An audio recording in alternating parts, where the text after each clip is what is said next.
신율의 뉴스 정면 승부 2부 시작하겠습니다. 오늘 2부 이 법적인 여러 가지 문제들, 아니 정치적인 문제들을 법적으로 우리가 생각해보는 저스티스 리그 시간인데요. 자, 지금도 스튜디오에 두 분 변호사 나와 계십니다. 한 분씩 소개해드리겠습니다. 자, 먼저 윤기찬 변호사님 나와 계십니다. 안녕하세요. 네, 안녕하십니까. 예, 그리고 조기현 변호사님이십니다. 어서 오십시오. 네, 조기현입니다. 예, 두 분은 그냥 저 윤조 브라더스 뭐 이렇게 하셔도 될 것 같아요. 아니 좀 아까 텔레비에서 봤는데 이게 그대로 내려오셔가지고 4층에서 8층으로 올라왔어요. 아, 그렇죠. 네. 승진하신 거네. 근데 이거 지금 두 분이 이제 이렇게 이 상대방이 뭔 얘기를 해야 될지 이미 다 아실 것 같아가지고 제가 이제 아까 무슨 얘기가 나왔는지 모르시면 좀 다르게 질문하고 싶은데 뭐 세상이 빤한데 다른 거 물어볼 수도 없잖아요. 예. 답변을 다르게 해야죠. 이거부터 여쭤볼게요. 저 윤석열 전 대통령 오늘 체포영장 무산됐는데 그 집행이 무산됐죠. 두 번째 시도가 무산됐는데 뭐 좀 이 의자에서 이렇게 떨어졌다. 뭐 이 팔 다리를 막 끌고 잡아당겨가지고 그만 좀 하라 그랬던가 뭐 그런 얘기도 했다. 이런 것들이 지금 보도가 되고 있는데 이거 어떻게 보십니까, 윤기찬 변호사님? 근데 뭐 어쨌든 윤 전 대통령 변호인 측의 이제 아직까지 주장이죠. 것 같고, 예, 실제 거기에 대해서 교도소 측이나 뭐 관련 기관 또 특검의 입장은 안 나오고 있는데 저는 이제 이런 부분들이 저희가 수사는 이제 비례성의 원칙이라는 게 있어요. 그래서 원래 수사 목적 범위 내에서 목적 달성에 최소한의 강제력을 행사해라 이건데 뭐 만약에 뭐 윤 전 대통령의 행동이 옳고 그름을 떠나서 만약에 내가 나가더라도 진술 안 할 거야 이런 의사를 명확히 표현하고 있는데 굳이 강제로 데려다 앉혀놓을 필요가 있느냐. 법의 엄정함을 그런 식으로 보여줄 필요가 있느냐. 이제 왜냐하면 물리력 행사잖아요. 법의 엄정함은 물리력 행사가 아니고 처벌이 잘 되게끔 처벌에 구멍이 없도록 또는 지은 죄만큼 이게 이제 법의 엄정함이지 무슨 뭐 예전에 어떤 시대처럼 물리력 행사해가지고 반드시 난 이거 체포영장을 꼭 집행하고 말 거야. 체포영장은 집행해야만 하는 게 아니고 집행할 수 있다거든요. 인치할 수 있다지. 인치할 수 있다에 대한 법원의 허가증이지 법원이 반드시 인치하십시오. 이건 아니에요. 그러니까 수사 목적에 따라서 내가 꼭 이분을 데려다가 거기다 놔야지만 하는 목적이 있어. 이러면 그렇게 해야죠. 근데 진술을 안 한다는 거잖아요. 그럼 데려다 놔서 진술을 안 하면 데려다 놓은 게 일단은 무용지물입니다. 그러면 국민적 시각에서 볼 때 그래 반드시 저렇게 집행해야 돼. 이런 시각이 일반적이냐. 글쎄요. 그건 저는 좀 달리 보는데 어쨌든 특검도 뭐 특별한 이유가 있겠지만 변호사 입장에서 볼 때 그게 이렇게 좋아 보이지 않고 뭔가 다른 피의자의 경우에도 저렇게까지 하는 건 제가 본 적이 없거든요. 저희가 판례가 하나 있는데 예전에 국가보안법 위반 사범의 경우에 아마 그 안기부 국정원에 이제 안 갔나 봐요. 그러니까 버티고 이 사람에 대해서 인치 집행을 한 적이 있어요. 물리력을 행사해서. 그때도 이게 문제가 있다고 그 해당 당사자가 이 항고 준항공과 항고한테 이의제기를 한 적이 있습니다. 그때 법원이 적법하다라고 하면서 뭐라 그랬냐면 어느 정도 물리력 행사는 불가피하다. 어느 정도가 어느 정도인지에 대해서는 이건 뭐 판단의 여지가 있지만 그때는 그 사람이 나가서 뭐 진술했는지 모르겠습니다만은 글쎄 좀 수사기관이 이 부분은 범인권적 측면에서 조금 고민할 필요가 있다. 저 같으면 사실 뭐 특별검사가 알아서 판단하겠지만 저 같으면 서면 조사도 한번 해보고 거기서 몇 개 얻어내고 그다음에 대면 조사도 한번 해보고 이렇게 해서 수사기관 입장에서 보면 해당 피의자의 듣고 싶은 진술을 끄집어내는 것이 저는 그게 진정한 수사라고 보거든요. 그렇지 않고 자 나 봐라 나 이거 체포영장 집행했어. 이거는 과거의 어떤 수사기관의 태도가 아닌가 이런 생각은 저는 개인적으로 하고 있습니다. 어떻게 보세요? 체포영장 집행은 원래 영장 집행이든 아니면 긴급체포든 현행범인 체포든 체포에 저항하는 것은 다 예정돼 있고 어느 정도 순순히 응할 거라는 기대가 오히려 더 낮은 거죠. 구치소에서 체포하는 것과 일반 장소에서 체포하는 건 좀 다르겠죠. 다르지만 그 네. 체포의 목적 자체는 피의자를 출석하게 만들기 위한 목적이기 때문에 저항하고 물리적으로 거칠게 나오는 경우에는 물리력 사용할 수밖에 없죠. 그걸 다르게 적용해서는 오히려 안 되는 거죠. 윤석열 전 대통령이라고 달리 봐야 됩니까? 그러면 일반 피의자들 뭐 구치소라는 특수한 사정을 제외하더라도 수갑 왜 채웁니까? 뭐 수갑 채워서 너 가서 진술할 거야 안 할 거야 물어보고 집행합니까? 그러니까 지금 이건 아주 나쁜 선례가 되는 거예요. 아 저렇게 저 재판에도 안 나가고 조사하겠다고 수사기관에 출석하라는데도 안 나가고 강제로 집행하는데 물리력을 좀 썼다고 불법이라고 저렇게 다투고 그러면 수사 어떻게 하겠습니까? 그러니까 지금 뭐 비례 원칙 최소한의 원칙 당연히 해야죠. 얼마나 지금 이제 그 윤석열 대통령 측 변호인이 하는 얘기를 그런 상황들이 있었던 것 같긴 해요. 좀 강하게 교도관들 10여 명이 실제 들어서 최소한 어떤 상해가 발생하지 않도록 하기 위한 방식으로 집행을 했던 것 같긴 한데 마치 있어서는 안 될 일이 발생한 것처럼 그럴 일이 아닌 거예요. 이건 오히려 저는 왜 이렇게까지 상황을 만들고도 집행하지 못했는지 그렇다고 하면 윤석열 전 대통령의 저항이 상식 이상으로 굉장히 거칠었다고 볼 수밖에 없고 그 과정에서 본인 어떤 사회가 발생했다 이러면 교정 공무원의 직무 집행이 위법해서 그런 게 아니라 적법한 법 집행을 과하게 저항하는 과정에서 발생하기 때문에 법적으로 아무런 문제가 없다고 봅니다.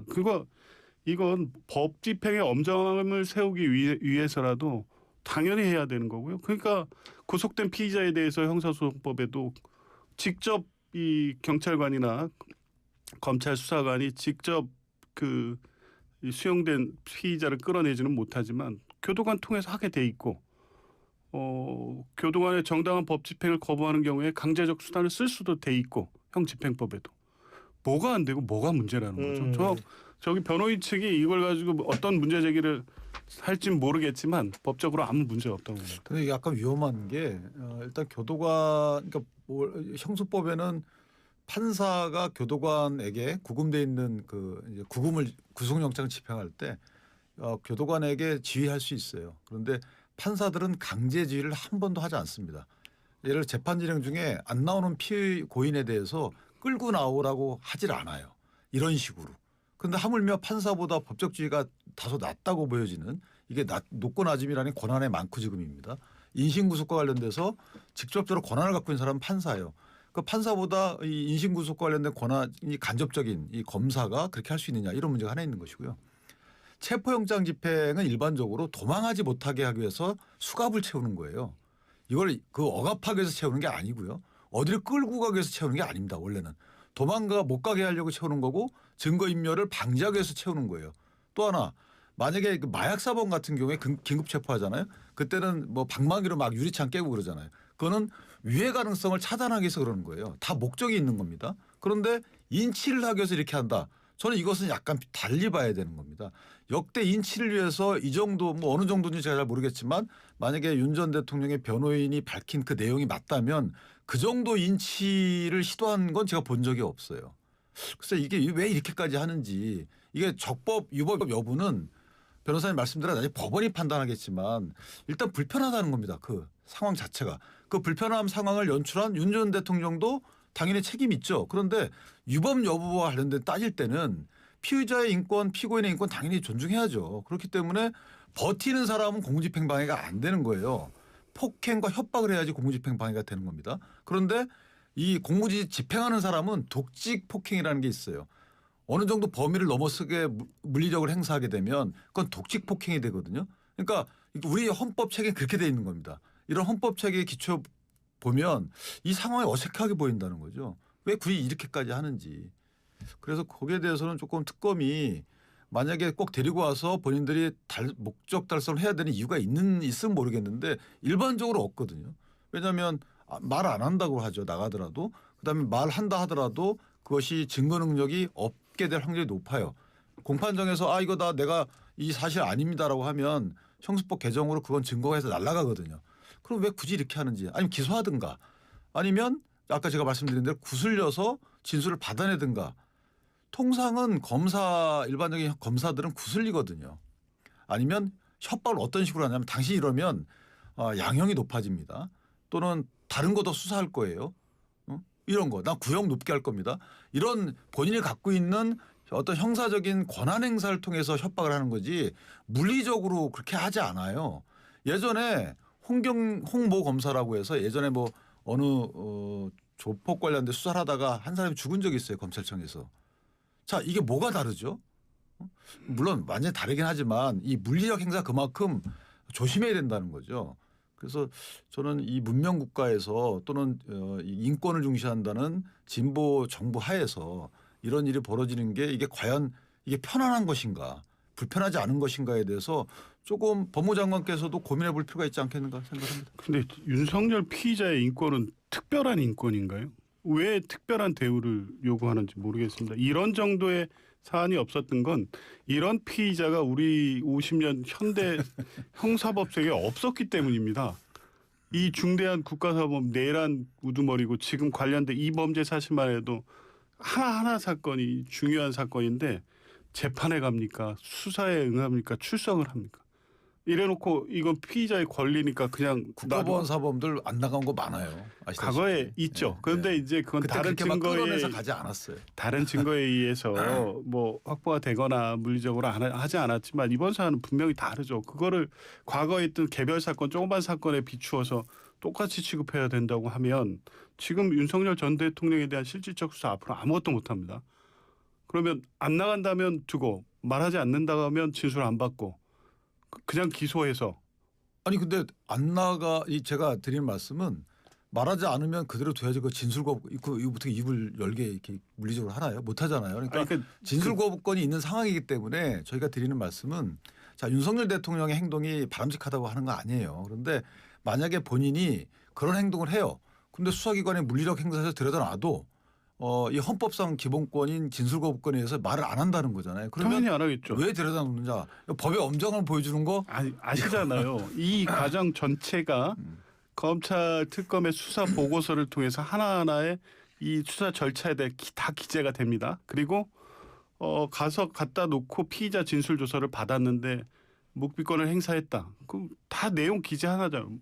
허공응시, 창문밖 응시, 한숨 쉬었다. 그러니까 질문에 대한 답이 없더라도 이 질문에 대해서 보인 태도, 행간 이걸 가지고 판단할 수 있고 부동의에서 증거가 안 된다고 하면 그런 취지의 내용들이 수사 보고서로 들어가서 판사가 이 문제가 된 혐의 사실 중에 특정 부분에 대한 질문에 대해서 아니면 그 사안에서 어떤 태도를 보이고 있는지가 다 종합적으로 판단될 수 있게 하는 건데 이런 조차도 안 하면 사실 객관적으로 확보된 증거 없이는 아무 재판 자체를 못하는 상황이 될 텐데. 근데 그것도 안 되는 게 현행 그 개정된 형사법상 그 해당 말씀하신 대로 이 신문 조서에 개개 사건에 대해 개개 질문에 대해서 뭐 증언 거부할 수도 있고 전체 거부할 수도 있는데 질문은 적히겠죠.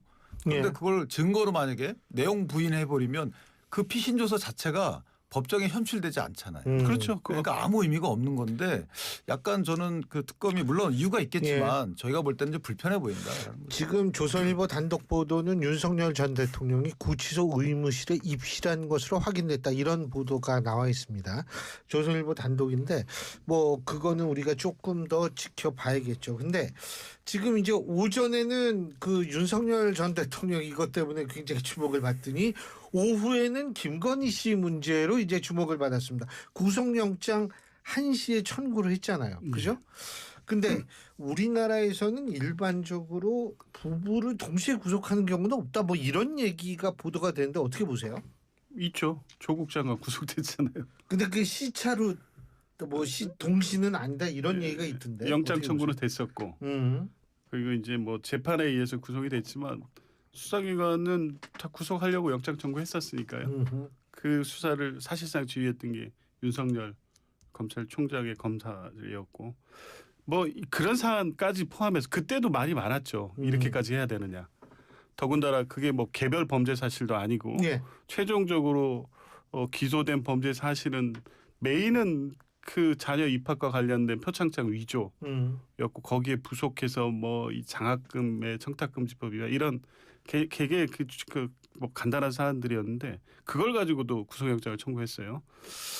어쨌든 부부가 이 공범 관계에 있는 사건에서는 거의 웬만하면 안 하죠. 아주 중대한 사건이어서 사실상 개별 피의자 피고인으로 분리돼서 재판받게 하고 그 법적 책임을 물어야 될 중대한 사안 아니면 거의 사례는 드문 건 맞는데 이 두 분은 사실상 대통령 권력이라는 걸 이용해서 한 여러 가지 범죄들에 관련돼 있긴 하지만 김건희 여사 자체가 그냥 대통령의 배우자 아무것도 아닌 사람이 아니라는 건 다 알고 있지 않습니까? 지금 특검의 수사 대상이 된 15개 플러스 인지사건 16개에 하나하나의 사건이 그냥 대통령 배우자이기 때문에 그 권력을 이용해서 우연히 이렇게 만들어지게 된 어떤 비위 정도가 아닙니다. 사실상 권력을 행사하면서 만들어진 사건이고 그에 대한 법적 책임 또한 윤석열 대통령과 별개로 김건희 여사가 져야 될 부분이 분명히 있는 거고요. 내란죄 그 지난 3년 동안에 있었던 이 권력형 비리 이 전체를 종합해 보면 이건 아무리 법이 가혹해도 그럴 수 있느냐? 그런 정도의 온정주의가 통할 수 없는 사건이면 분명해서 둘이 구속된다고 해서 이게 가혹한 법 집행이다. 저는 그렇게 보지는 않습니다. 법원이 판단하겠죠. 이제 조국 전 장관의 경우에는 말씀하신 대로 이제 조국 전 장관에 대해서 영장을 청구했다가 기각이 됐죠. 정경심 교수는 영장이 발부가 됐고 약간 시차가 있었어요. 그러니까 법원이 오히려 그걸 약간 조율한 느낌이 나요. 왜냐하면 조 장관은 1심에서 실형 2년을 받았지만 법정 구속하지 않고 대법원까지 와서 형이 확정된 뒤에 수감 절차를 밟은 거죠. 그러니까 법원도 약간 그 부부 2명을 구속하는 거에 대한 뭐 불문율을 조금 존중했다라는 생각이 들고 다만 이제 그것이 꼭 그렇게 해야 되는 건 아닙니다만 한 가정에 대해서 이게 경제 공동체이기 때문에 둘 다 구속되면 이게 살아가는 데 어려움이 있지 않겠느냐라는 거죠. 근데 또 이런 것도 있어요. 변호사님 말씀처럼 사실 권력형 비리 중에 아직 유죄 판결은 안 났지만 이재명 대통령께서 경기지사 시절에 법인카드 유용 혐의로 재판에 지금 회부돼 있죠. 중단돼 있고. 근데 그 당시에 실제 공범격인 김혜경 여사는 기소유예했어요. 뭐 그것도 다 같은 부부지간이기 때문에 그렇게 한 거예요. 김혜경 여사 당시에 6천만 원 정도의 차를 거의 이용했다는 거잖아요. 관용차를 집에 파킹 시켜놓고. 그러니까 어찌 보면 단순히 간접적인 역할이다 이런 걸 넘어서서 상당히 본인도 알고 가담했다라고 평가받을 여지가 있는데도 불구하고 그렇게 이제 검찰이 차이를 뒀단 말이에요. 이런 식의 수사기관 내지 법원은 다소 한 가정의 사법적 잣대를 둘 다 비슷하게 되지는 않는다 이런 거 있는데 어찌됐든 뭐 이번 그 영장이 청구됐기 때문에 법원에서 어떻게 판단할지 봐야 되겠죠. 근데 제가 또 한 가지 사실 김건희 씨가 어제 이제 특검에서 나온 중간에 변호사를 통해서 뭐 아주 그 특검이 여러 가지로 그 우호적인 분위기 속에서 조사를 잘 받았다라고 얘기를 했든지 이런 부분이라는 게 사실은 구속 영장 칠 때 좀 뭐 치지 말아달라든지 뭐 이런 시그널이라는 얘기도 있는데 동의하세요? 예. 아니 실제로 그렇게 합니까? 예. 그러니까 저는 지금 김건희 여사의 뭐 핵 전략은 지금 이 상황에서 가장 중요한 목표는 구속되지 않는 것. 그거라고 보고요. 그래서 이 출석할 때 첫 메시지도 아무것도 아닌 사람 심려. 그러니까 일단 반성하고 있는 듯한 태도를 보이고 본인이 뭐 특별한 사람도 아니고 지금 특검이 들여다보고 있는 그런 중대 범죄를 저질 만한 지위에 있는 사람도 아니지만 잘못했습니다라는 모양을 취했는데 이제 그것도 역시 이제 구속에서 법원 영장 재판부가 이 부분을 좀 봐달라는 메시지였던 것으로 보이고 그래서 전체적으로도 수사에 협조하는 듯한 태도를 보이는 것도 역시 중요합니다. 그러면 뭐 굳이 구속하지 않더라도 출석도 잘할 것이고 와서 진술도 잘할 것인데 굳이 구속할 필요성이 있겠느냐.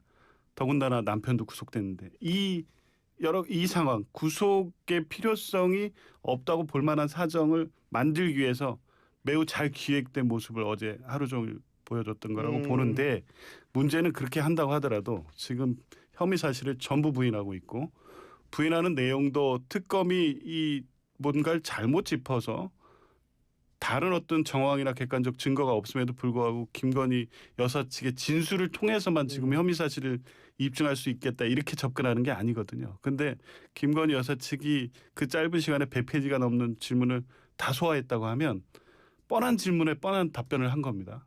질문은 뻔하지는 않을 수 있는데 답변은 뻔했던 거고 이미 작년에 이 도이치모터스 같은 경우에 한번 조사 받았잖아요. 그 내용 그대로 갖고 있을 텐데 검찰이 자료로 그거 아마 똑같이 진술했을 가능성이 있습니다. 난 인지 못했다, 몰랐다, 맡겨놨다.